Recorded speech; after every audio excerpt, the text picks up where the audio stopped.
The national title hopes of Clemson are over. Yeah. Indiana takes down Illinois. Texas Tech keeps rising up the ranks with a big win for them this week. Oklahoma holds off Auburn. Maryland dominates Wisconsin, and there's so much more after that. Let's recap week 4 of the college football season here on Productive Conversations here on the Productive Conversations podcast. My name is Matt Brown, and I'm the host of the Productive Conversations podcast on all podcast platforms and YouTube. And don't forget to check out exclusive content regarding the show across all social media platforms. We're on Instagram at Productive Conversations Podcast, Exit Twitter at ProdCobblePod. We're on TikTok at Productive Conversations and Facebook at Productive Conversations. And as always, don't you forget to always check out our presenting sponsor, Magic Mind, the world's first productivity shot. And if you want the benefits like me to have a much clearer, less stressed, and more focused mind, go to magicmind.com/PCJune for 40% off your first subscription or 20% off your first one-time purchase. That is magicmind.com/PCJune for 40% off your first subscription or 20% off your first one-time purchase. So week 4, just about now a quarter of the way through in the college football season already. It's Ryan Page and myself discussing what happened during week 4 of college football. Hello, Ryan. How's it going, Matt? Good, good. Can't complain as we keep getting, as the days keep going on, as fall Hmm. officially hit this weekend. Yeah, So and it let's feels enjoy. like it too. So let's enjoy the best part about it. So, yep, we have week 4 of the college football season being discussed right now. Also available this week, you can check out our week 3 recap of the NFL season as we recap every game from week 3 of the NFL season. That is available for you right now on all podcasting platforms and YouTube and on all podcasting platforms and YouTube. And don't Hmm. forget to check out the tweet cap on Tuesday and the tweet cap on Friday. That'll be our shows this week. Then next week we begin October with additional baseball postseason coverage on top of the NFL and college football recaps and tweet caps thrown in every week in Hmm. October as well. So busy time, but let's enjoy it and let's talk about first the big upset that took place in college football this past weekend. It was Syracuse knocking out Clemson. Yeah. Syracuse Orange won by a score of 34-21 over Clemson. Clemson's season hit a new low with this upset at home, by the way. They lost in front of their hometown fans in Clemson, dropping their record to 1-3. This is the worst start for the Tigers under head coach Dabo Swinney. But there was offensive struggles throughout the game, despite Clemson putting up 503 yards of total offense. They still Hmm. struggled with turnovers and stalled drives and just not going anywhere with Cade Klubnik. Despite throwing one touchdown pass, and he did rush for 130 yards, he still had a horrendous first half, creating turnovers, not pushing the ball down the field, and it was Syracuse taking advantage of this big win for them. Syracuse built an early lead on. They were up 24-7 in the first half. The quarterback with his luscious hair, Steve Angeli, And jelly, yeah. throwing for 244 yards, 2 touchdowns before he had a lower leg injury himself. But Justice Ross Simmons was the key target with 2 big touchdown passes in this game. But yes, Clemson's national title hopes are officially gone. The pressure on Dabo Swinney has reached an all-time high. And while Syracuse themselves are 3-1, and they have a big advantage now in the ACC, we have the Mm. favorites in Clemson now in a world of abyss. Ryan, talk to Mm. me about the disappointment of Clemson and their football program as a whole, especially after this loss to Clemson. Yeah, well, I mean, yeah, Clemson is done. This is a loss to the an ACC team, so they're 0-2 in ACC play. Uh, that's not a championship caliber team in terms of the ACC title. It's probably with 3 losses, not a playoff team. Right? So it's just they're done. There's really nothing for them to do. Dabo's out. They'll probably let him finish because season's already done. So might as well he's a legendary coach. Obviously, he had that success in 20 was it 2014, whenever that was. Yeah, he's won a So national championship. Yeah, right. So he's a popular coach in the school, and they'll probably let him finish his season. If they win out, they might get a bowl game, right? Yeah, you know what I mean. But might is they will because they're Clemson. So if they have the record for it, they'll get one. But what I was most honestly most surprised at is when you're looking at the box scores and the stats for the teams, like the defense that Clemson plays, like their defense, isn't far off from the defense that Syracuse put out there. Like Clemson was playing a decent amount of defense. Now, obviously, Syracuse kept scoring on them, so that's not ideal. But when you look at it, it was possession of ball. Like Syracuse just had the ball longer, consistently had the ball more often. Whereas Clemson, in addition to not scoring, they would frequently like go three and out. You know what I mean? Like they would frequently have these dud drives, and that's on the offense. Like, you know what I mean? Like you have to fire up on offense at the bare minimum to keep the score from getting to 34-21. You need to have long drives, even if you're not going to score a lot on them. But yeah, they couldn't even get in like field goal range. You know what I mean? They weren't playing offense in a meaningful way, and that's shocking because that was supposed to be their strong suit. And again, Klubnik with multiple touchdowns and interception, but 300 something yards, cool. But you haven't won any games, dude. Like there's just no other way to put that. Like what are you doing? This guy was a early Heisman front runner. And like you know what I mean? And this has been a bad year for Heisman frontrunners, frankly. People like Laura Sellers are not doing all that well. We've talked about Arch at length on the show. We don't really have to do that this week because they played a Pop Warner team. But it's like he's supposed to be one of the top quarterbacks to lead an offense, and he can't get anything going. He goes three and out like frequently. Bro should probably, if he has any more eligibility, he should just transfer if he keeps playing this way. Try to salvage one final year. I know. I mean, If he yeah. has any NFL aspirations, I don't know, but Yeah, and I don't know like if you heard his press conference, he was like complaining about I didn't see it. No, so there was a you're complaint informing me. about there was a call that he did that they didn't or there was like a missed call where they had an extra person on the field, I think. Something to Hmm. that effect. Oh no, that was a different group. This was saying there was injuries. He basically was accusing Syracuse of faking injuries to get more timeouts. And I'm like, dude, you lost by you know, over 10 points to a team that shouldn't even be near you, just give it a rest. If you can't score more than a singular touchdown each quarter, then maybe don't worry about who's taking timeouts. Maybe you worry about scoring and let somebody else worry about timeouts. Like again, when you look at the defense, Clemson had more tackles. You know what I mean? Like Clemson had more sacks. Like this was, I really do believe, an offensive problem. The offense was not capable of keeping the ball long enough. And that wasn't because of they were getting sacked or whatever. We can blame the line. That was because they were trying to make plays that didn't work. They couldn't catch the ball. They couldn't run it forward. Like those are the things that screwed them up. It wasn't about like the score is reflective of a bad defensive game, and that's not really what we saw. We saw an offense that never got started. That's the way. That's the way it's gonna have to crumble for Cade, Mhm. and we'll see how they can bounce back. But they're definitely the most disappointing program so far in this entire country. Oh yeah, this between expectations and reality, they are the biggest. They're the biggest letdown. People had a lot higher expectations than they've seen.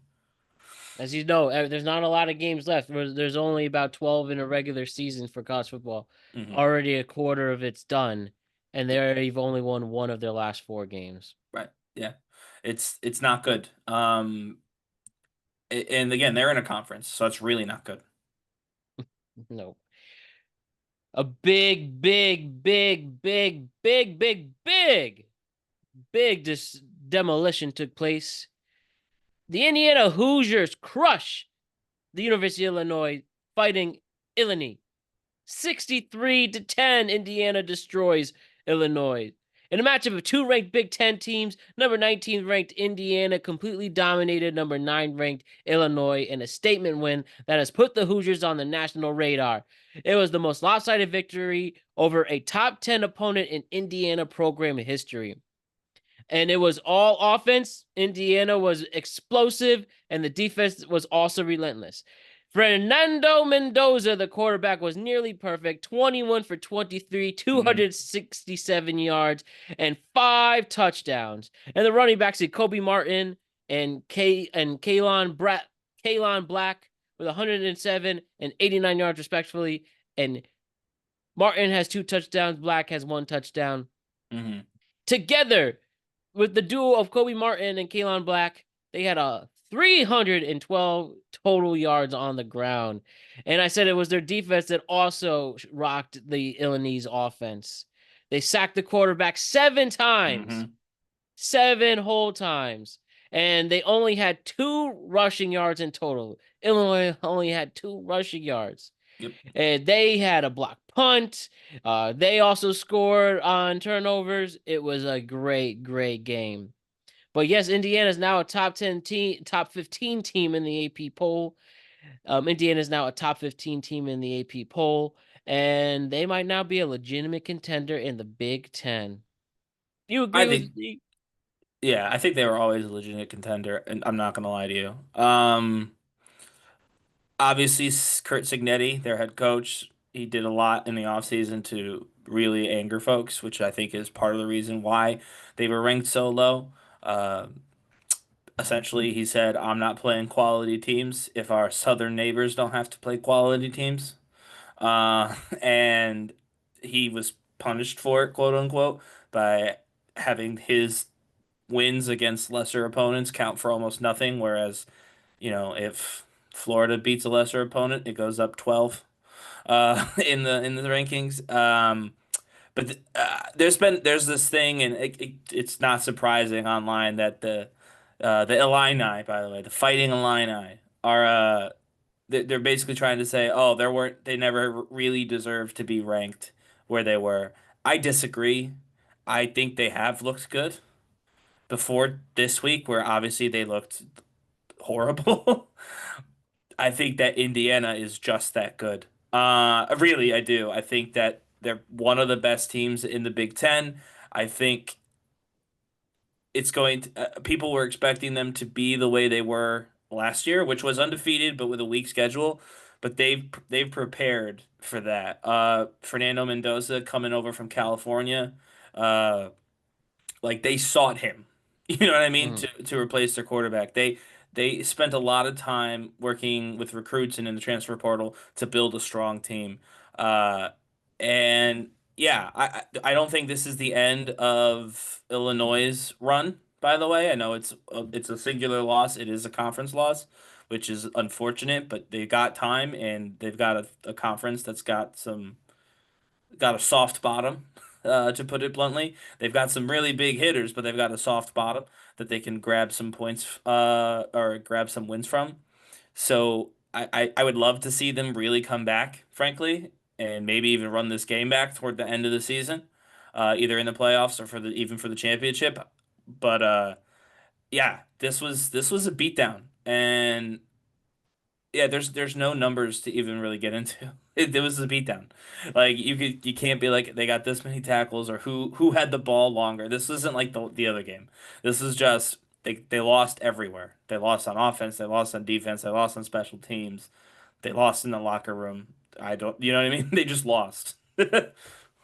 Yeah, even though I feel like this LNE teams have been floating around in the top 20 rankings over the past few years, today Saturday's loss was one you can now bounce back from.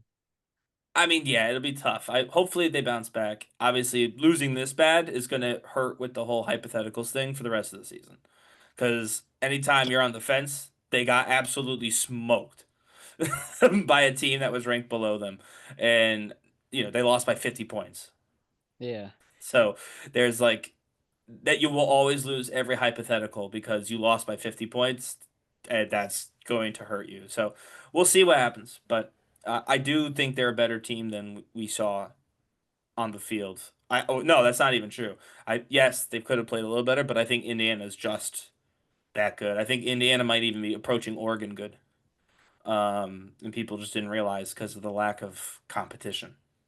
Ryan, one school you were interested in was Utah, especially we talked about how you think they could take out the University of Texas. Well, they Yes, played Texas Tech this weekend. it did. Only scored 10 points. They Yep. lost by a score of 34-10. Texas Tech delivered a stunning performance in their Big 12 opener, shutting down 16th ranked Utah in Salt Lake. Yep. And yeah, like I said, Utah only scored 10 points this past week. Despite losing quarterback Biren Morton to injury, the Texas Tech Raiders offense found its footing. Back of Will Hammond stepped in and scored a touchdown, was able to lead the offense to 484 total yards against a really solid Utah defense. Hmm. And while the offense was stagnant, only 162 yards in the air and only 101 rushing yards, um, nothing else looked really good. And their quarterback, Devon Dampier, threw 2 interceptions, Yeah. and the first ones of his season. But now Texas Tech is now 4-0, and now a Big 12 favorite themselves with a Hmm. great start to their season. Utah falls to 3-1 and has to go back to the drawing board amongst their new conference. Yeah. Yeah. Well, I believe it's them and Iowa State are the only undefeated teams still left over there, if I'm Hmm. not mistaken. So number one, I maintain what I said last week. And nothing about that Sam Houston game, by the way, changes that. In case anybody was curious. Um, so like, yeah, Utah's got a good team. They lost the game. It's an unfortunate loss because it's a conference loss. It was their first conference game. You never want to lose your first conference game. But this is a conference that is so hit or miss, Matt. Like if you look at it, yeah, you've got a 4-0 Iowa State, although again, I still think they're weaker than their record indicates. You got Texas Tech, which is absolutely 100% a strong team, same as Houston, same with Arizona. But then you got, TCU, which frankly is play looks better than they are because they beat UNC at the beginning and got some momentum with that. You've got an Oklahoma State, which is horrible, right? You've got like a middling Colorado. You got a middling West Virginia. Kansas State is atrocious this year. There's so many opportunities for them to win more games. I'm not worried at all about Utah being in the mix at the end. Um, but yeah, they lost. They got beat. And they got beat on their own, like in their own house, but also they got beat on their own terms. Like it wasn't anything crazy. The backup quarterback came in. You know what I mean? Like the game was winnable. That they didn't win it is a testament to the fact that they still are a young football team that needs to, get to work. You can't lose to teams that are supposed to be beneath you, and you really can't lose by 20 points, just as a general rule. So, or by 10, was it 10 points, 20 points? I forget what it was. It was a decent number of points, though. Wasn't quite as bad as Illinois, but it was still not a great loss. Um, they got a shot to bounce back with West Virginia next week and get some momentum before they head to their next challenge, which I think is BYU Hmm. Yep. in like mid-October. So they got a decent enough schedule. I think that they'll win most of these games on their way out. Um, so they'll be back, but it's definitely an embarrassing. Well, it's a very loss for them. It's also embarrassing for me because I just said that they could beat Texas.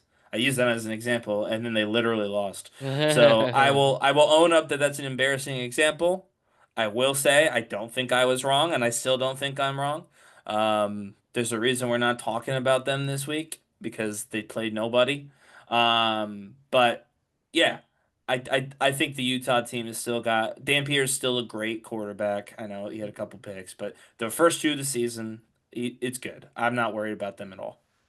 I think all good points made by you, Ryan. In a highly anticipated SEC opener, the number 11 Oklahoma Sooners defeated number 22 ranked Auburn, thanks to large part to a dominant defensive performance. The Sooners' defense was a difference maker, sacking quarterback Jackson Arnold for a team record 10 times and holding Hmm. Auburn to 287 total yards. The pressure from the defensive line was relentless, with 8 of the sacks coming from the pass rush. Quarterback John Mater threw for 271 yards and a touchdown for Oklahoma, and wide receiver Isaiah Stagnetta had a career best night with 9 catches for 127 yards and a touchdown. Oklahoma remains undefeated and starts their new SEC era with a crucial victory. Auburn suffers its first loss of the season, but showed resilience throughout the game. Evenly matched, and it was Oklahoma taking the reins this time. Yeah, evenly matched, I think, is a key. These are two teams that struggled last year, and they both looked like they belonged on like a primetime billet this year. Like that was a good game. It's better than a lot of the games we've seen. Um, I Yeah. think this Oklahoma team, which I was very much wrong about, uh, I think they've got to be considered like dark horse favorites for the SEC. Uh, excuse me, maybe even like a run in for a national title. Like that defense is insane. And they've always had a, like Oklahoma's always been known for the defense, I think. Like that's kind of their shtick. But man, 10 sacks on again on a ranked opponent. Yes, they were ranked higher than Auburn, but still, this is it's not like they again, it's not like they played, some Pop Warner team from Long Island. This is a real like a real team with real credibility. 3-0, now 3-1. Um, you know, that's awesome. And it's scary to think if they could do that to a ranked team, what's going to happen when they roll up on some of these unranked teams in the SEC? Uh, like, like how many sacks are they? The line's going to basically be a suggestion. The O line. So yeah, kudos to the defense. I think Batir's probably making a lot of movement toward Heisman talk. Not that this game was necessarily actually particularly impressive from him. It was good, obviously, a great game, but it wasn't like this wasn't a standout game. He had that a while back. But yeah, consistency is honestly it's the reason Miami's good. It's consistency. You just consistently be at least a little bit better than the other team, no matter how good the other team is. And that is exactly what we're seeing out of Oklahoma now. And switching back up a little bit to the Big Ten, and there, I think the marquee matchup of the weekend with Maryland defeating Wisconsin by a score of 27-10. Maryland remains undefeated after a convincing road win over Wisconsin. The Terrapins' defense was stellar, and true freshman quarterback Malik Washington had a strong Big Ten debut. Malik Washington threw for 2 touchdowns and ran for another. He was efficient by completing 18 of 34 passes for 265 yards. And wide receiver Shalik Knotts was his favorite target, catching 2 touchdown passes. And the Maryland defense was outstanding with 6 sacks, blocking a field goal, blocking a punt, and cornerback Jalen Husky's 46-yard pick six, or I should say, and cornerback Jalen Husky's 46-yard interception return set up the Terps' first touchdown in that game. Maryland's 4-0. Wisconsin is 2-2 and now have lost 7 straight games against Power 4 schools. Yeah, what's up going on with Wisconsin, man? They used to be like synonymous with college football, and I mean like for decades. You know what I mean? Yeah. They were like them versus Minnesota is like a game that people would like pay big money to see. Them and like when they would go down south to play Alabama, people loved Wisconsin football. Dude, they've sucked for a while. Like I think we should just be honest. This is definitely the worst they've been. And again, I know they're 2-2. They have won some games, but if you watch those games, they're not. I don't know. They're just really a boring team. They're not exciting to watch at all. Um, and obviously you can be not exciting and still win, but they're not doing that either.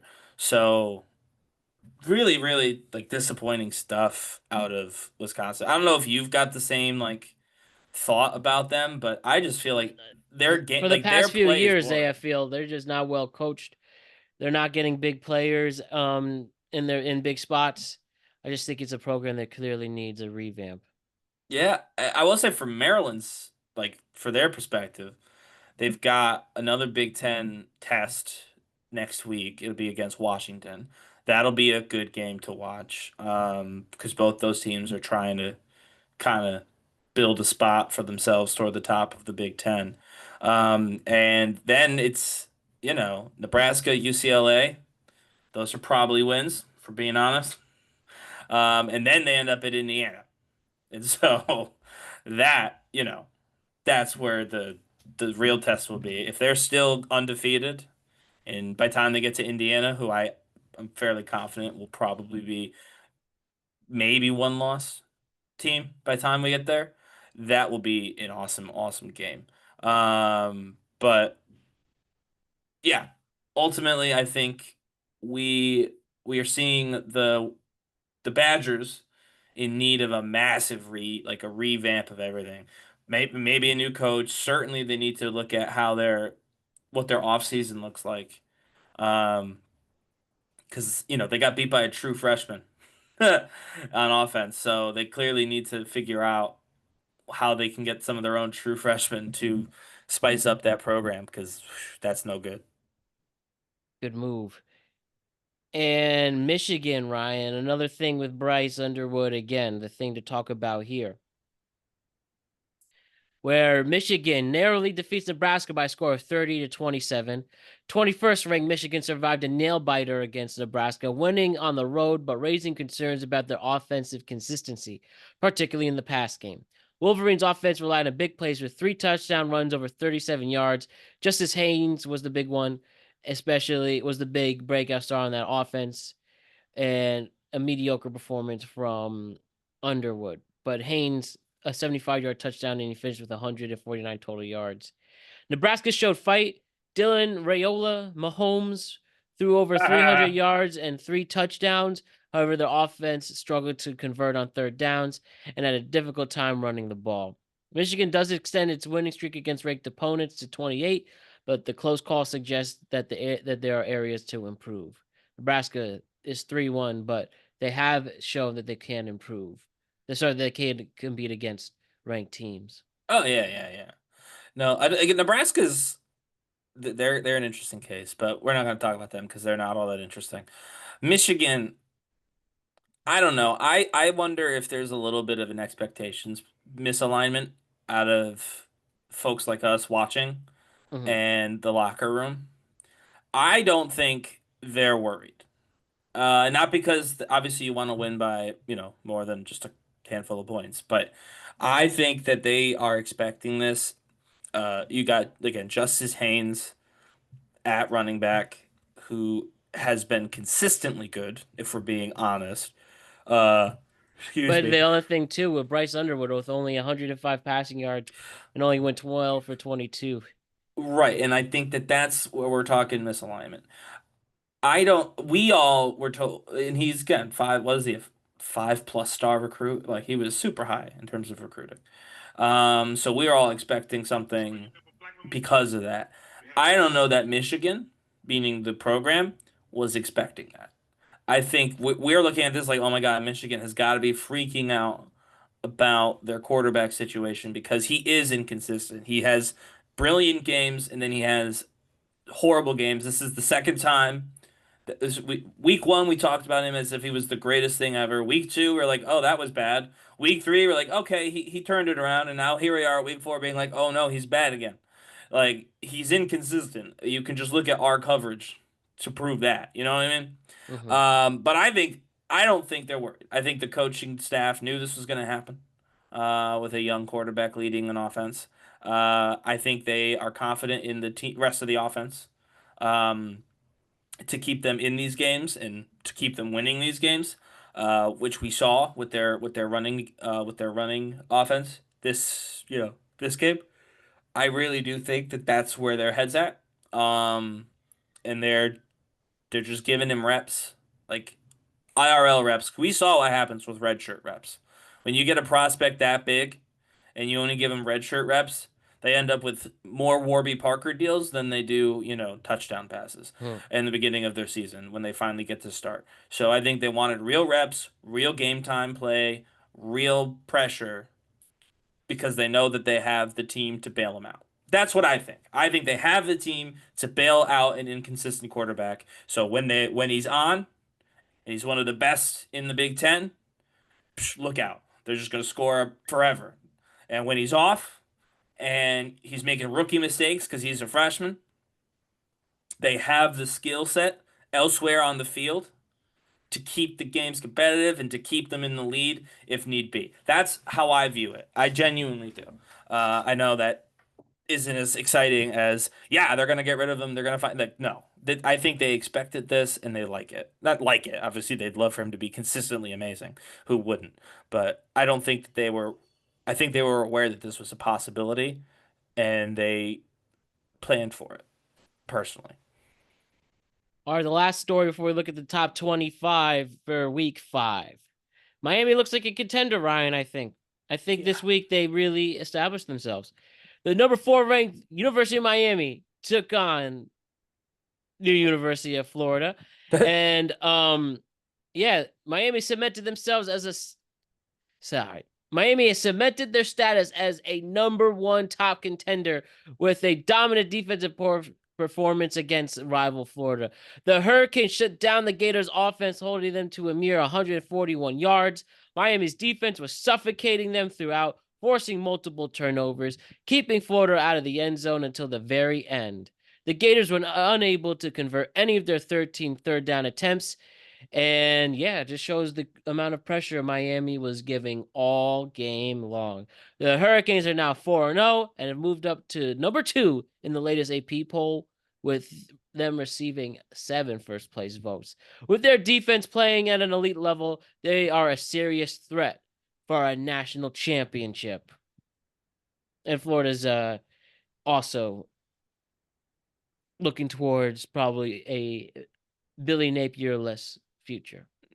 I mean, it couldn't happen sooner. I think they need a Billy Napierless present in Florida. And DJ Lagway might need to ride the bench for a game or two just till he figures out what's going on. Less than, by the way, like he had about 50% passing yard completion there. At 61 passing yards total. Um, yeah, back to Miami. Wow. They were gypped last year. I think we can say that. Not gypped in the I mean, it's hard. It's really hard. There's only so many spots. You have all sorts of different things, but they were the odd man out, right? They were the team that was kind of good enough and maybe could have made it in to the playoffs but didn't. And I think they took that personal. Woo, because they've been machine-like. If you ask me, I mean, obviously Beck did have an interception. There's always chinks in the machine, right? But they feel like, honestly, you know what they feel like to me? They feel like last year's Oregon team. Like they just go out and just do what they have to do. It's like they do their job and they do it efficiently, and it's cold, but it works. And yeah, 26-7. Again, the Gators are not a particularly strong opponent, but they've proven every time they go out there that they just are fundamentally good at this, and they fundamentally work well together. I haven't seen a lot of flashes of like excitement from their team other than that first game. Like week 1, they looked that way, but it could just be because they don't need to. It could have been that one they needed to try a little harder. But yeah, they've just been very efficient. That's the word that comes to mind watching Miami play. Efficient. All right, Ryan. Let's now quickly look at the new top 25 poll for this week. Yeah. Definitely some very big changes to discuss. Yeah.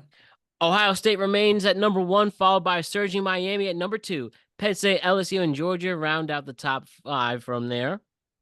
The biggest jumps, Indiana made a huge leap from 19 to 11 after its blowout win over Illinois. Texas Hmm. Tech also jumped to number 12 after its victory over Utah. Yeah. And that's really the only other big significant changes. Yeah, I mean USC went up 4, Illinois Yep. dropped 14. Those are changes worth noting probably. But those are at the bottom of the list. The ones at the top of the list that you mentioned are, Indiana rising into that top 10 kind of tier. Uh, and Texas Tech right behind them. Yeah. So what's the big thing that sticks out to you with this new poll? I think this is the best poll we've seen. This is the least infuriating poll. I think this top five, six is right. That's just my opinion. You could maybe argue who's in what order. I do think there's a world where Miami is the best football team right now. I don't know. Ohio didn't play this week, so we'll have to see them get involved with the conference soon to see if they really are the best team. But I wouldn't be surprised if we see Miami end up above Ohio at some point this season, if not for the rest of the season. But Oregon is in a decent spot. Oklahoma's a decent spot. Like this is a really good list. And Texas is still top 10, which is still a little annoying, but they did fall too, despite shutting out Sam Houston. And if you've seen that ridiculous display by Arch Manning in his posterizing a future enterprise rent-a-car salesman in the end zone. Mhm. So that might be the only change. I would flip flop, put Texas at 11 and Indiana at 10 because Indiana did what Texas did, but to a good team. Whereas Yeah, Texas did right. it to nobody. But other than that, that's really the only change that I would even consider making. Um, yeah, honestly, solid work. Maybe that one lady who said none of it matters and got the whole internet mad at her changed the the way that the voters see their job because they definitely got it right in my opinion this time around. Is there anything on here that you are surprised at? No, I just want to see if the U can get to the number one spot now at this point. And I like, think they can. I really do. Like I'll go out and say it. I think they're the best team through 4 weeks in college football. I don't believe any of the other teams are better than them. I understand they are not the only undefeated team. They're not even the only 4-0 team, but you look at this, LSU is 4-0. I think we could see in Miami beat LSU. We could see Miami beat Oklahoma. We can see Miami probably beating like Indiana and Texas Tech. Oregon would be interesting because I mean, they slapped the taste out of Oregon State, 41-7. Not that mhm. Oregon State's a strong program right now, but like they are consistently quite good. But yeah, no, Penn State, I really do think Miami could beat Penn State. I'm pretty high on Miami right now. They are the best team in college football through 4 weeks. They're consistently the best team if we're being completely honest. Each week, I think they've ranked near the top, and as a total of 4 weeks of play, they're absolutely, without a question, the best team in college football. Well, with that, watch out for the U.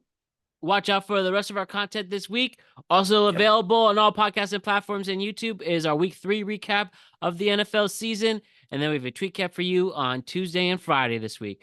Awesome stuff, Ryan. We'll see you next week with another recap of college football. See ya. See ya.